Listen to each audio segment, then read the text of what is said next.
De volta com o Papo Dinâmico aqui na PUC TV Goiás, hoje debatendo sobre fake news.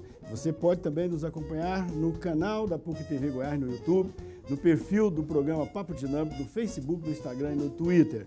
Estamos aqui com os nossos convidados, Ângela Moraes, jornalista, e também com o Dr. Paulo Emílio, que é advogado, é da Comissão de Direito Digital do OAB, falando aqui das notícias falsas, né? Nós estamos debatendo sobre isso, o que é isso, quais os problemas que isso possa causar para todos nós, fake news, notícias falsas. Então, doutor Paulo, as fake news, é crime fazer fake news, dar notícia falsa? Os crimes são calúnia, injúria e difamação. A calúnia é imputar a alguém um crime sabidamente falso, que não ocorreu. A injúria, a difamação, melhor dizendo, porque na internet praticamente a gente ocorre mais, é difamação e calúnia. A difamação é imputar a alguém uma conduta desonrosa, qualquer que seja. E a lei pune a calúnia e pune a difamação. Então, nós teríamos que classificar a notícia dentro desses parâmetros estabelecidos pela lei, da tipificação da lei.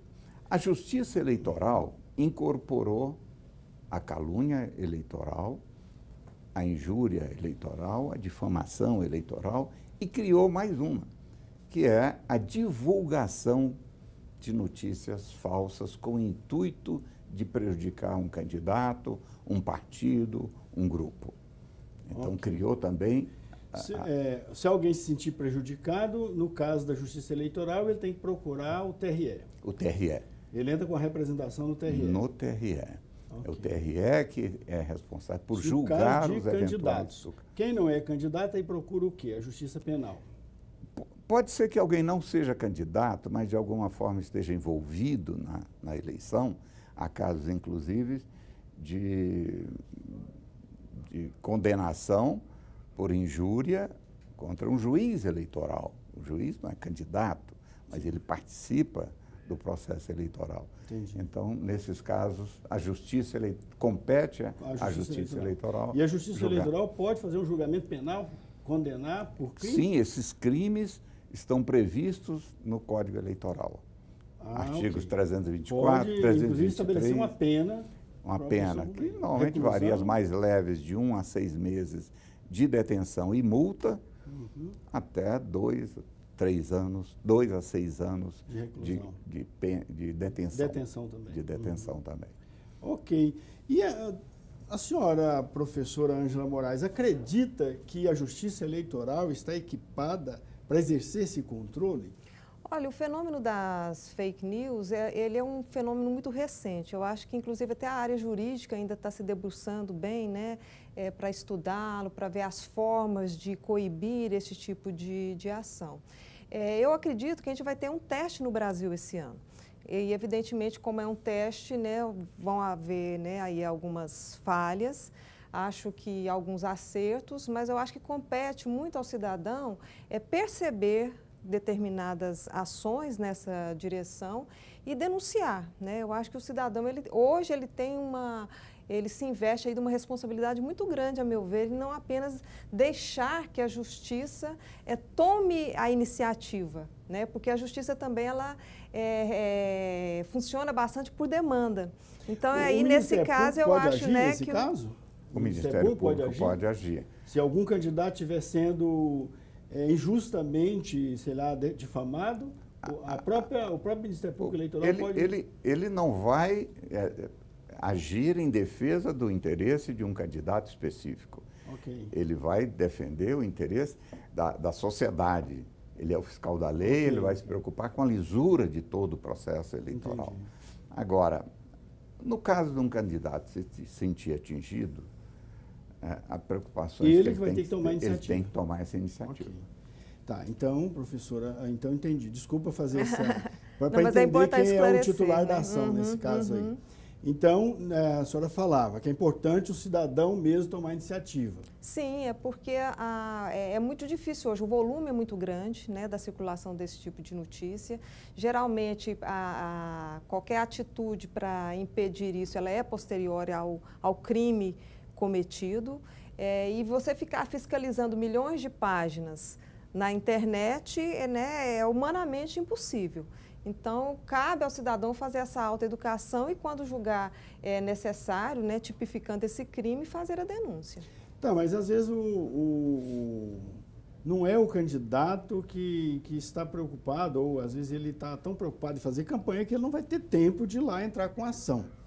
Aí eu me pergunto, não sei se você responderia, ou o doutor Paulo, se o eleitor ou o cabo eleitoral, sei lá, alguém do partido que não seja o candidato, alguém da organização da campanha, poderia entrar com ação? Por exemplo, o eleitor, ele é fã, apaixonado lá no candidato, aí vê que o candidato está sendo injustiçado, ele poderia entrar com ação? Em primeiro, eu entendo que ele deve comunicar àquele que teve o seu direito atingido, a sua honra, a sua imagem atingida. Não ele tomar essa iniciativa. Por quê? O primeiro passo deve ser colher prova. O direito é prova. Então, você tem que colher a prova do fato em si e, a partir daí, entrar em contato com o provedor de acesso, com a rede social na qual foi divulgada aquela notícia, para que eles interrompam a divulgação. Então, essa é a primeira preocupação. Colhida a prova é ir à polícia, ou representar perante o Ministério Público e, a partir daí, iniciar todo o processo. Ok. Professor Ângelo Moraes, a gente viu aí que as grandes mídias, Grupo Globo, Grupo Abril, né, outros grupos grandes aí de imprensa, estão se organizando, se estruturaram para detectar as fake news e denunciá-las, né? As instituições de ensino superior também estão criando alguma coisa, o TRE convocou, digamos assim, jornalistas, profissionais dessa área, para ter um comitê, digamos assim, ligado, para dar apoio ao TRE, ou isso não existe? Nada disso? Não, dentro da universidade não. Né?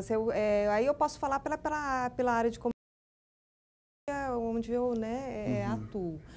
O que ocorre é que a gente tem insistido dentro dos nossos programas de graduação e pós-graduação, a necessidade de se estudar instrumentos de verificação da notícia, até para que a pessoa se forme dentro de um jornalismo que a gente considera ético, que a gente considera relevante, né? Até para ele se sobressair, se diferenciar desse tipo de notícia que é produzida dentro da rede social. Então, hoje eu acho que o jornalismo mais do que nunca, ele tem que se preocupar em dar, vamos dizer assim, esse respaldo para a sociedade.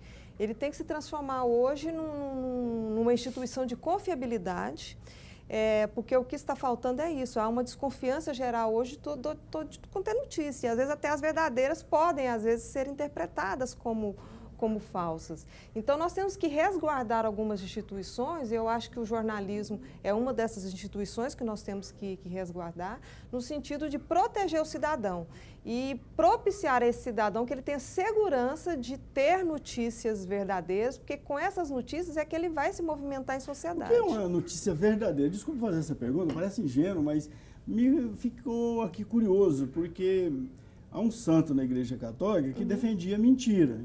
Em algum momento é útil mentir. A gente não vai entrar aqui num debate filosófico do que é a verdade, né? Porque senão a gente teria que entrar, né, dentro de debates sobre epistemologia, teoria do conhecimento, mas não é isso. Sim, mas a verdade para o jornalismo tem chance de ser eleito, mas ele é um mal para a humanidade. Não, mas a verdade para o jornalismo é uma verdade factual. Você tem que ter uma correspondência mínima, né? A gente chama isso mais de verossimilhança, com aquilo que de fato aconteceu. Agora, é perfeitamente cabível dentro do jornalismo você veicular opiniões, tá? Mas desde que isso seja retratado como opinião. Porque a gente pode ter qualquer tipo de opinião e na democracia essas opiniões elas têm que ser respeitadas e têm que ser divulgadas. Agora, você inventar um fato para garantir o respaldo a uma determinada ideologia, uma determinada opinião, aí sim é um problema que a gente chama de fake news. Tá? Mas a verdade absoluta, isso aí, evidentemente, ela vai ter seus limites, até o jornalista ele tem seus limites para conseguir checar, apurar aquilo que uma determinada fonte está dizendo. Nós vamos dedicar um bloco sobre dicas, né? Como a pessoa proceder para detectar uma fake news. Mas antes disso, a OAB está preparando alguma coisa nesse sentido para estar subsidiando a Justiça Eleitoral na detecção dos partidos? Não, a OAB não, ela está se preocupando em educar, treinar a sociedade, os seus advogados, para que eles possam atuar nessa área. Agora, o que eu costumo dizer é que a internet ela é um veículo fantástico para o bem e para o mal, como tudo na vida. Mas o mal que ocorre pela internet, a internet tem a vacina para ele também. Então, toda a tecnologia que é utilizada para divulgar uma notícia falsa, ela pode ser utilizada para detectar as notícias falsas e informar rapidamente sobre essas notícias falsas. Tá, mas então, em cima disso aí, nós vamos fazer um intervalo agora e vamos voltar e eu vou fazer uma pergunta para o senhor e para a doutora Ângela também. No caso da organização que produz a notícia falsa, não está no território brasileiro, está em outro país. Como é que a Justiça Eleitoral deveria proceder? Qual é o procedimento nesse caso? Daqui a pouco a gente volta.